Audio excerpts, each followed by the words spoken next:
Tarihin akışını değiştiren kimi keşifler hayatımızda önemli değişikliklere vesile olmuştur.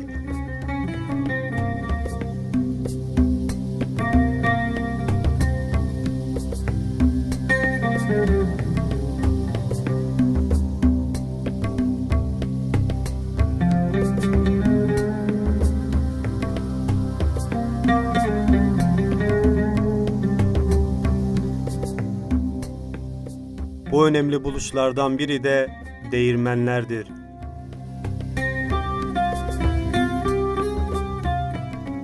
Kaynaklar M.Ö. 4300 yıllarında değirmencilik ve fırıncılık sanatının icra edildiğini söylemekte. Biz de bu hafta Urartuların önemli eserlerinden olan ve 2700 yıllık geçmişiyle ayakta kalan 40 değirmenleri sizlere ulaştıracağız.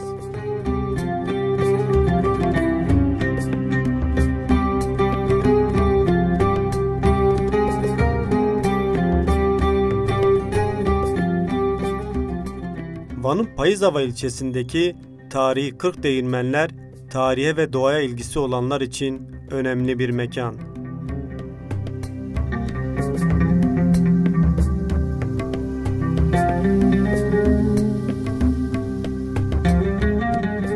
Değirmenlere can veren su ise yine Urartuların eseri olan Şamran su kaynağından gelmektedir.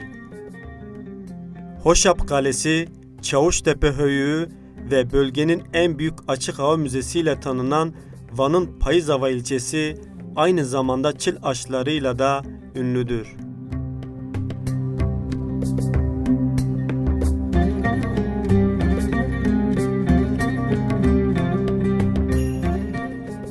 Bu tarihi mekanın yok olmaması için emek veren isimlerden biri de Momos'ta Seyfettin Üçer'dir. 40 değirmenlerin ana kaynağını ve bilinmeyenlerini bir de kendisinden dinleyelim.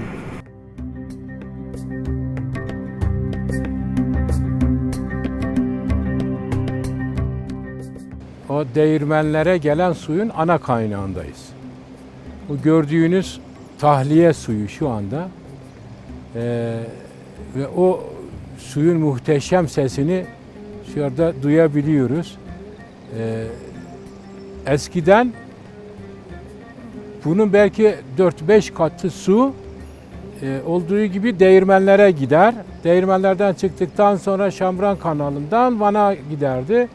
Hani daha önce de anlatmıştık. Şamran kanalı hem şehire içme suyu hem tarımda kullanılıyordu. Bu gördüğümüz tahliye suyunun hemen hemen 3-4 katı ana borularla kapalı şekilde Van'a gidiyor. Bu sene de biraz su fazlalaştı, görünüyor böyle. Daha önce bu kadar değildi. Kar bol bu sene. İnşallah daha da fazlalaşır. İşte o suyun ana kanalı Serekani dediğimiz Gürpınar. Yeni ismi Gürpınar. İsmini de bu Gürpınar'dan almış zaten. Gür olduğu için pınar. Gerçekten çok gür bir pınar. Çok da güzel bir yer. Bu tahliye suyu gördüğümüz, daha ileride gördüğümüzde ana kaynak. O ana kaynaktan hem Van merkeze, Edremit'e, Gevaş'a, Gürpınar'a kapalı şekilde gidiyor. Yani bunun hemen hemen 3-4 katı su oralara içmeye gidiyor. Zaten oraya götürdükten sonra o değirmenler artık hemen hemen yok oldu denilebilir.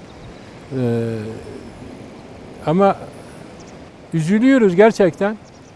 O tarih yok olmasın istiyoruz. Değirmen tarihi, o kültür yok olmasın istiyoruz. Devlet isterse onları tekrar ayağa kaldırabilir, canlandırabilir. O sağlıklı %100 kepekli onu tekrar insanımız yeme şansına sahip olur.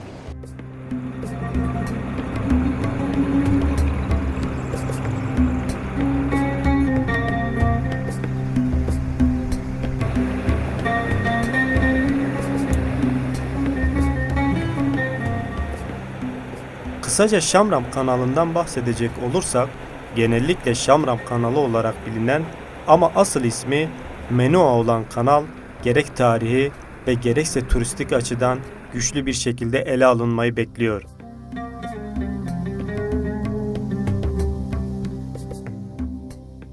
Menua kanalı M.Ö. 810 ile 785 yılları arasında günümüzden yaklaşık 2800 yıl önce Urartu Kralı Menua tarafından inşa edilmiş.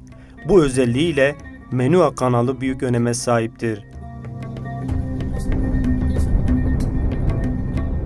Elbette ki dünyanın birçok noktasında daha önce önemli su kanalları inşa edilmiştir. Ancak Menua kanalı tüm bu inşa faaliyetlerinin zirvesidir. Van'daki Tarih Şamram kanalı bir doğa ve mühendislik harikası. Aynı zamanda su mühendisliğinin ilk örneklerinden biridir.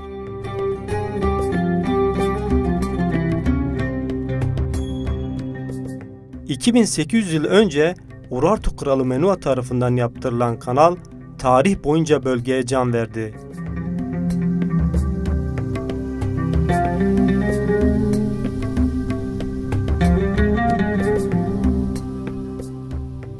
Tarihi Şamran kanalının bulunduğu yerdeyiz. Bu gördüğümüz Tarihi Şamran kanalı ana kaynaktan çıkan su değirmenlere giriyor. Bu 40 değirmenden çıkan su bu kanalda toplanıyor. Bu kanaldan Edremit'e, Van'a, Van Kalesi'nin bütün çevresini hem tarıma gitmiş hem şehre içme suyuna gitmiş. Ve tahminen 56-57 kilometre uzunluğunda bu kanal. Dünyada insan gücüyle elle açılan ilk sulama kanallarından bir tanesi. Şamran kanalı. Tarihi bir kanal. Tabii şimdi su artık kapalı olarak şehre gidiyor.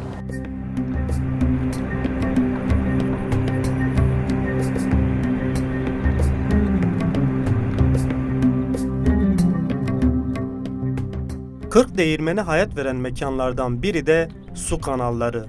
Yöre halkı tarafından Hafçı olarak isimlendirilen su kanallarını da Urartuların mühendislik çalışmalarına borçluyuz. Her şeyi en ince ayrıntısına kadar hesap eden Urartular taşları yontarak su kanallarını oluşturuyorlar. Bu kaynaktan gelen su ile 40 değirmen çalışır durumdaydı. Değirmenlerde yapılan sistem sayesinde hiçbir değirmenin suyu birbirine karışmazdı.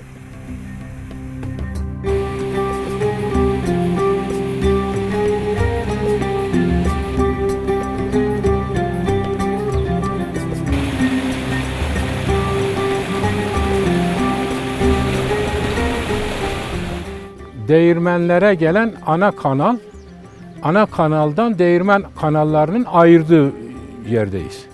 Gördüğünüz gibi bakın kanallar ayrı ayrı. Buradan biraz daha ileriden başlamış ve ta asfalta kadar oradan kollara ayrılıyor.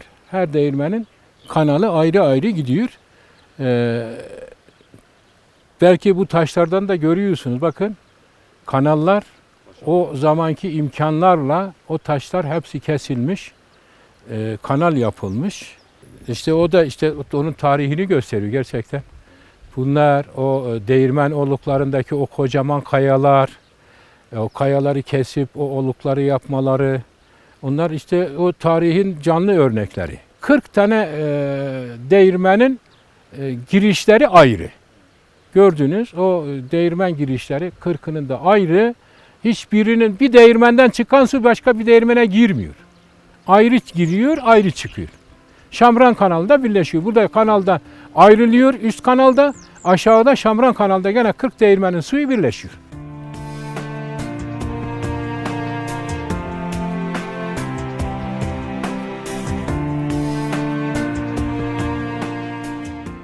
Harnuk Mahallesi'nin her bir tarafında tarihi değirmenlerin kalıntılarını görebilirsiniz. Ayakta kalan ve kimi zaman işlev gören değirmen sayısı ise maalesef bir tane.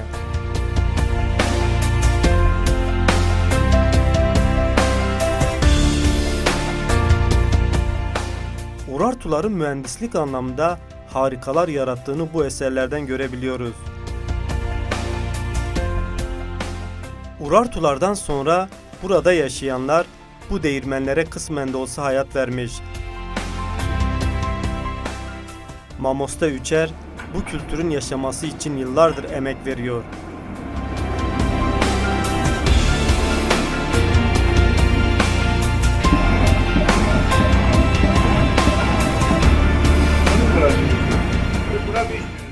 Burası Çilaş. Kürtçe ismi Çilaş. 40 değirmen demek. Tarihi Urartular dönemine dayanıyor. Urartulardan kalma. Dünyada başka hiçbir yerde yok. Tek bir kaynaktan 40 tane değirmen çalışıyor. Bir değirmenin suyu diğer bir değirmene girmiyor. Hepsinin suyu ayrı giriyor, ayrı çıkıyor. Değirmenlerden çıktıktan sonra Şambran Kanalı ki tarihte insan gücüyle açılan ilk sulama kanalı. Buradan Edremit ilçesini, Van'ı, eski Van şehrini, Van Kalesi'nin etrafını, Şamran altını hepsini hem şehre içme suyu olarak gitmiş bu değirmen suları, değirmenlerden çıktıktan sonra hem de tarımda kullanılmış. 40 tane değirmen olması bize şunu gösteriyor. Yalnız bu çevre için değil. Belki bölge için. Çünkü o zamanlar 40 değirmenler çok. 40 tane değirmen ihtiyaç duyulmuş ki 40 tane değirmen yapılmış. Bizim zamanımızda da yani bizim çocukluğumuzda babalarımızın, dedelerimizin zamanında da Van ve çevresi genellikle gelirdi. Kanı arabalarıyla, hayvan yükleriyle Harman döneminden sonra buralarda insan kalabalığı gerçekten çok kalabalık olurdu. Günlerce sıra bekleyenler olurdu.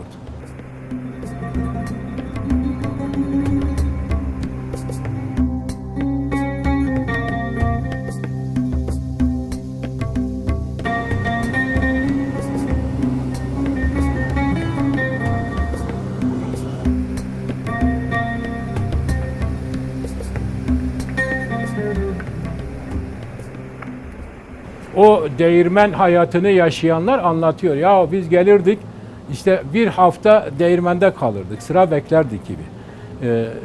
Bize onu gösteriyor. Gerçekten hani 40 değirmen ihtiyacı duyulmuş ki 40 tane değirmen olmuş. Tabii son zamanlarda bazıları yok olmuş. Fakat kalıntıları halen var. Halihazırda 27 tane mevcut değirmen. Bizim gençliğimizde 27 tane değirmenin çalıştığını bir arada aynı saatte çalıştığını gördük. Gerçekten tarihi çok eski. Ta Urartular zamanından kalma. Bu tarihi gerçekten yaşatmak gerekir. Biz onu talep ediyoruz. Yani istiyoruz ki devlet buna bir el atsın. Bu tarihi, bu kültürü yaşatsın. Hem tarih açısından hem buradaki o tam kepekli un üretme açısından çok önemli.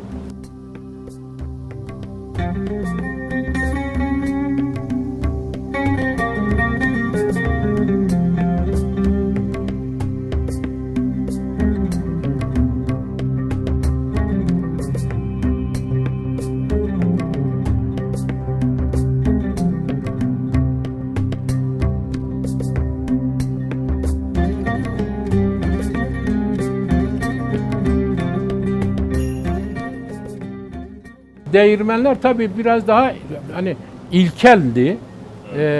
Çarkı ağaçtı. İnsan gücüyle o taşlar kesilip yuvarlak hale getirilip çember takılıp ne bileyim hepsi insan gücüyle yapılırdı. Fakat bu 30-40 yıldan bu yana artık döküm taşlar oldu. Fabrikasyon oldu. Demir çarklar oldu. Vinçler oldu gördüğünüz gibi. Hani değirmen taşlarını kaldırıp dişlemek açısından daha da kolaylaştı.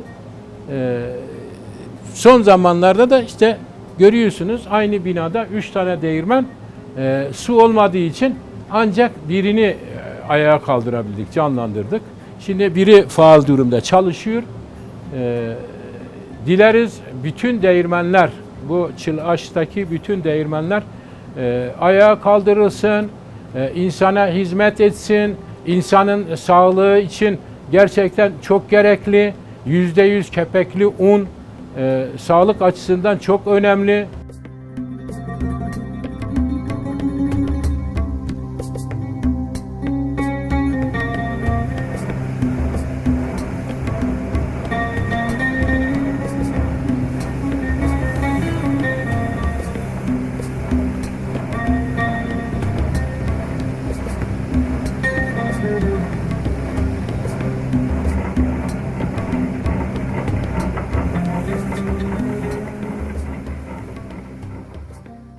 Urartuların bırakmış olduğu bu kültür parçasını yaşatmak oldukça önemli.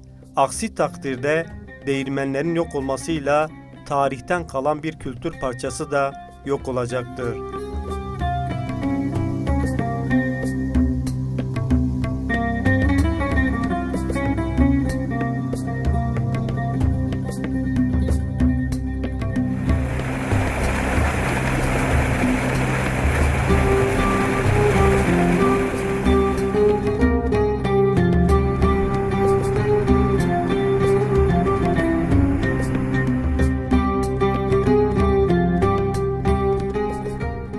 ...15-20 yıl öncesine de faal olan değirmenler son yıllarda işlevsiz kalınca kültür düşmanlarının da kazıları sonucu kısmen tahrip oldu.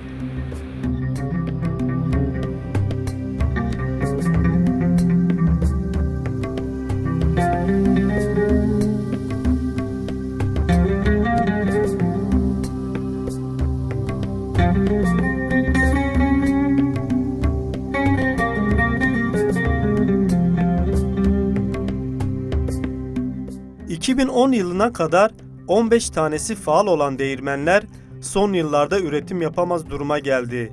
Bazı değirmenler evlere dönüştürülürken geri kalanlar ise yıkılmaya terk edilmiş durumda.